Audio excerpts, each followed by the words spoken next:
I think there's a lot of controversy in guitar-related communities around the whole idea that non-USA made or, offshores guitars are somehow inferior to their USA equivalents. And I know there's a lot of different kind of opinions and thoughts on this, but it's something that I've had to really been rethinking myself these last few years, as the quality control from USA made companies and builders has just seemed to kind of slide quite a lot the last few years.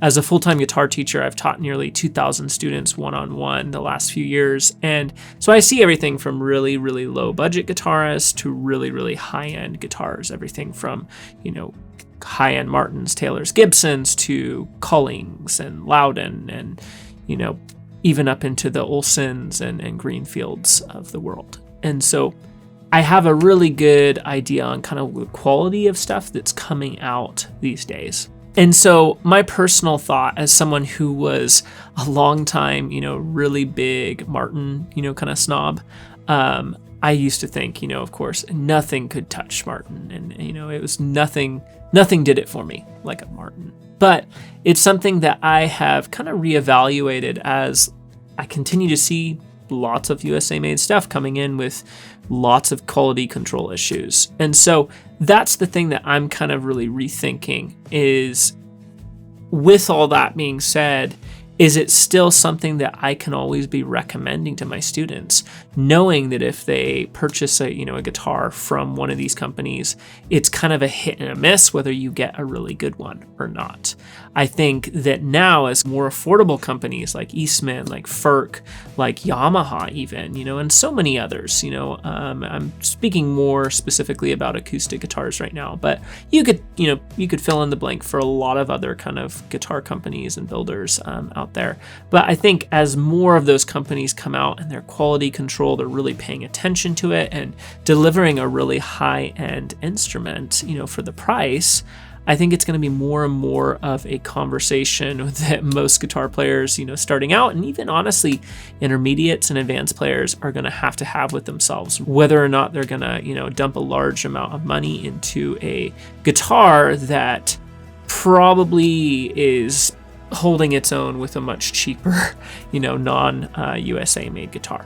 And so I'd love to know your thoughts on this. Is this something that you've seen? Leave your comments down below.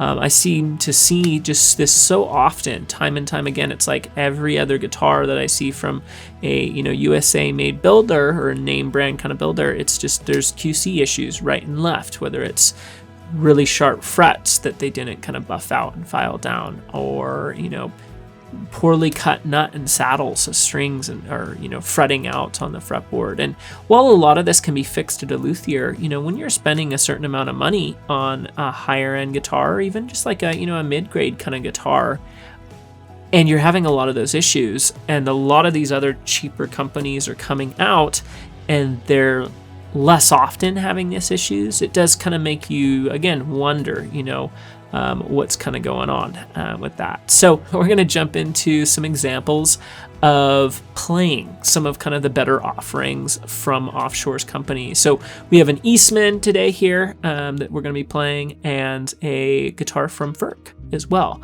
which is super exciting. I haven't played a Furch before, so this is my first experience playing one. We're going to kind of not shoot them out against each other. This is not that kind of video, but it's more just to demonstrate kind of the quality that is coming out of companies that are not made in the US.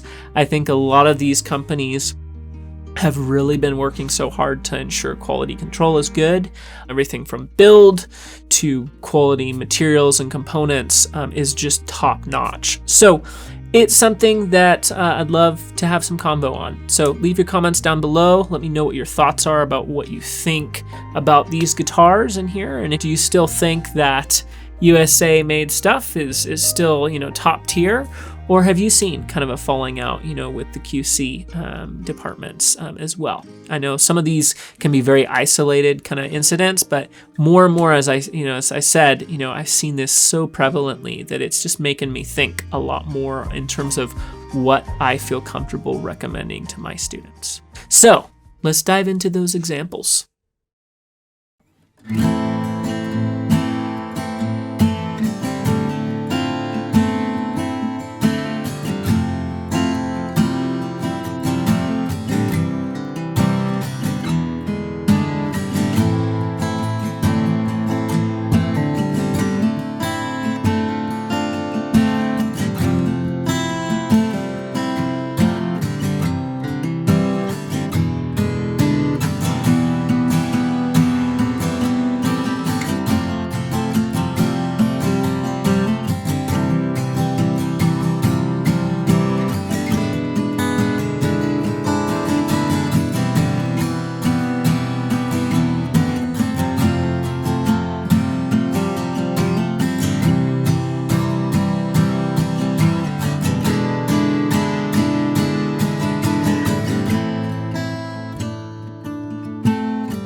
So I hope you enjoyed hearing some of those examples of what these guitars sound like and kind of the caliber of product that's coming out overseas. I think it's just a really cool time myself to be a guitar player, just because when I was starting out as a young player, there was just so few options at a really affordable price range for a beginner. And now it seems like all my, beginner guitar players that are starting out, and even my intermediates, there's just so many options available at a much cheaper price range than they used to be.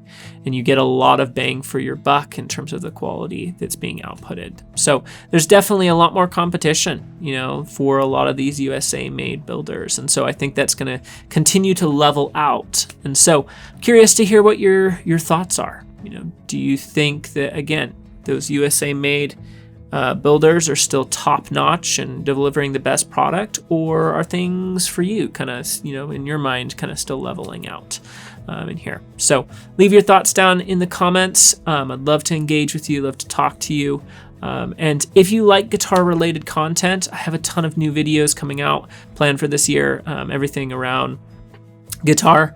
We're going to be doing shootouts of different guitars and comparisons and different showcases of various guitars in case you're looking for a specific kind of guitar that you're wondering what it sounds like and kind of what the overall experience of the guitar is.